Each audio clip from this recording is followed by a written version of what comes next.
Alliteration is a literary device where the same consonant sound is repeated. Okay,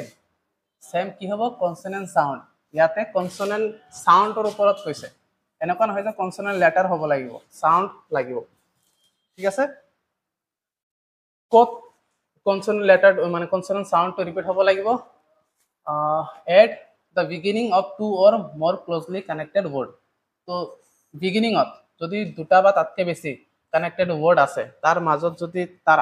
starting যদি আমি consonant sound repeat হওয়া দেখা পাইছো তেনেহলে তাক কি বুলি কম এলিটারেশন বুলি কম ঠিক আছে তো চাও ফার্স্ট কোশ্চেন না ফার্স্ট লাইনটো আমি চাও ডান্সিং ডলফিনস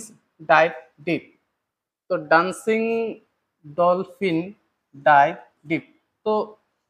এই চাৰিটা শব্দৰে স্টাৰ্টিংত মানে এইটো শব্দৰ এইটো কানেক্টেড ওয়ার্ড হয় না নাই এইটো এইটো লগত কানেক্টেড হৈ আছে এইটো এইটো লগত কানেক্টেড হৈ আছে তো ইয়াত আমি কি দেখা পাইছো এই ফার্স্ট ওয়াৰ্ডটোৰ প্ৰথম যেটো লেটাৰ এটো যদিও কনসোনেন্ট হয় লগত কনসোনেন্ট সাউন্ডটো প্ৰডিউস কৰি আছে ইয়াতো কনসোনেন্ট সাউন্ড হৈ আছে ইয়াতো কনসোনেন্ট তো সবতে কনসোনেন্ট সাউন্ড ৰিপিট হৈ আছে তো আমি কি পাইছো যে ইলিটাৰেশন কাক কয় যত কানেক্টেড দুটা বা তাতকে বেছি ওয়াৰ্ডৰ স্টাৰ্টিং সাউন্ড কি হয় কনসোনেন্ট হয় তো আমাৰ ইয়াত ইলিটাৰেশন ইউজ কৰিছো বুলি ক'ব পাৰিম না নাই next stop that slouching and sit up straight এই সেন্টেন্সটোৰ মাজত চোৱা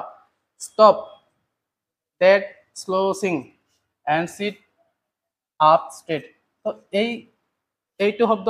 লগত ইয়াৰ লগত ইয়াৰ এই সবতে কি এস সাউন্ডটো কি হৈছে ৰিপিট হৈ আছে আৰু এস সাউন্ড মানে কনসোনেন্ট সাউন্ড তো কনসোনেন্ট সাউন্ড দুটা বা তাতকে বেছি যদি কোনবা লাইনত স্টার্টিংতে হৈ আছে তেনেহলে তাক কি বুলি কম তাতে আমাৰ এলিটাৰেশন ইউজ হোৱা বুলি কম ঠিক তেনেকে আৰু এটা কোৱেশ্চন পাইছো আমি big brown beards bounce bravely তো ইয়াতে বিগ ব্ৰাউন সবতে B B B consonant sound use হৈ আছে তো বুজি পাইছে না কথাটো যত কনসোনেন্ট সাউন্ড ৰিপিট হৈ আছে কানেক্টিং ওয়াৰ্ডৰ স্টাৰ্টিংত কনসোনেন্ট সাউন্ড তেনেহলে তেনেকুৱা সাউন্ডক আমি কি বুলি কম এলিটাৰেশন বুলি কোৱা হ'ব ঠিক আছে তেনেকুৱা সাউন্ড হোৱা যিকোনো সেন্টেন্স পাম তাতে এলিটাৰেশন ইউজ হোৱা বুলি আমি কম